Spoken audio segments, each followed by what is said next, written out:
Yung mga ka-network, welcome back sa Alon Network Tutorial. Sa previous episode natin, natutunan natin kung paano i-troubleshoot ang NAT problem kung saan may internet ang router pero walang internet ang PC. Ngayon naman, ipapakita natin kung paano gumagana ang router redundancy gamit ang dalawang router at HSRP.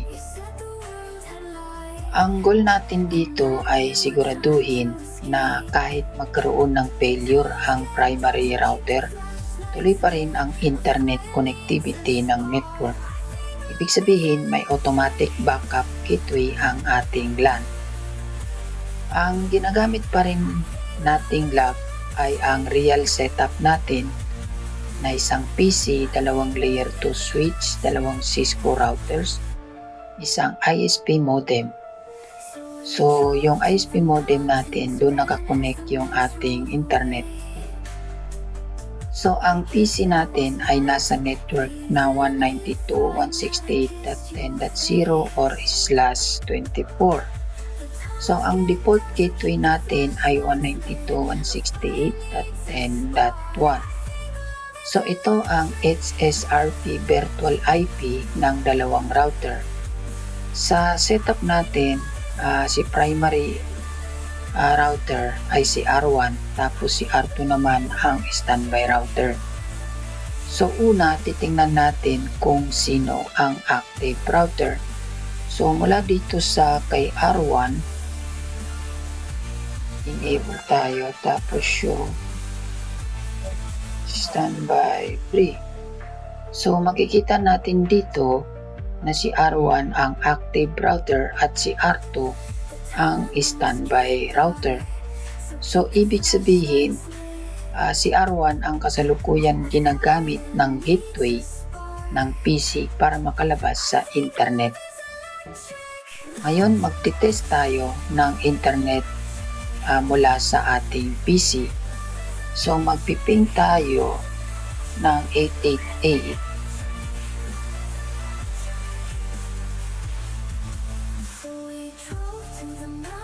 Makikita natin na successful ang ping. Ibig sabihin, gumagana ang connection ng internet.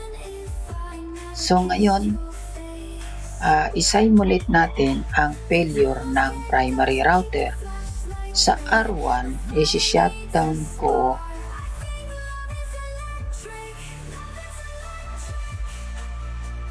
ang interface ni FA01 na kung saan connected sa internet.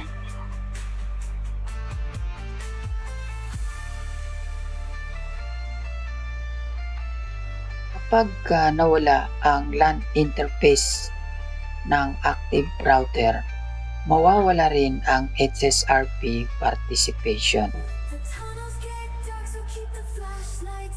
So ngayon, obserbahan natin ulit ang HSRP status sa R2.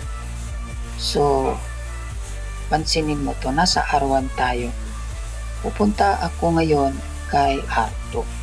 So, ililipat ko ang console cable.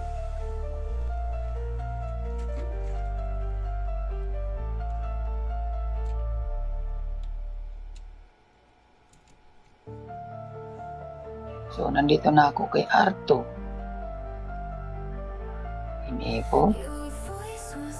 So, standby brief.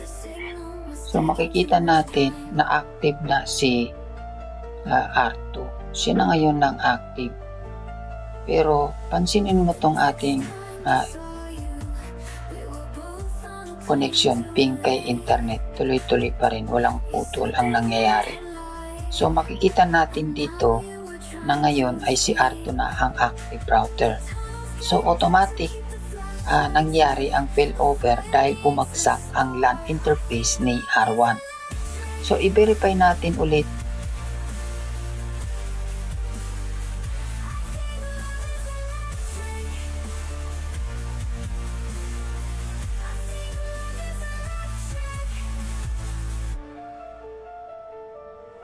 Okay, so pansinin mo lang ito, idol. Hindi napuputol ang ating pin.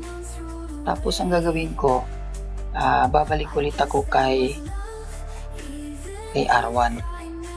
I-restore natin ngayon yung pinatay natin, yung sinutdown natin na LAN. So, papansin mo ito, active siya ngayon. Tapos standby niya is ano.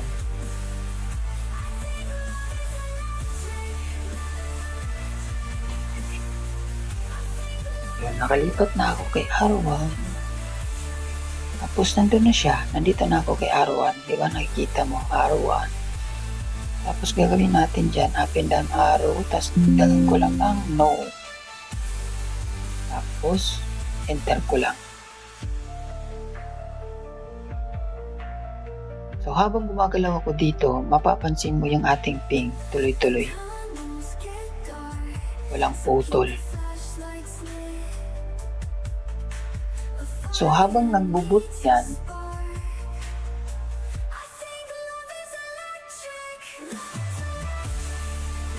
yun, naging active na siya.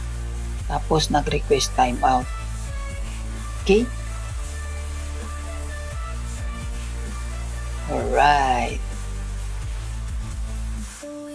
So, sa episode na ito, nakikita natin kung paano gumagana ang HSRP failover sa dalawang routers.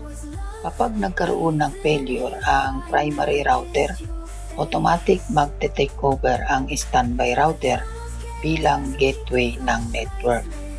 So ito ang isang importanteng design sa enterprise network para maiwasan ang downtime. Okay? Kung may natutunan kayo sa video na ito, don't forget to like and subscribe sa Alon Network Tutorial. Sa next episode naman, ipapakita natin kung paano gamitin ang IP/SLA para ma-detect ang internet failure at gumawa ng mas intelligent na failover. Maraming salamat mga ka-network at see you sa next episode.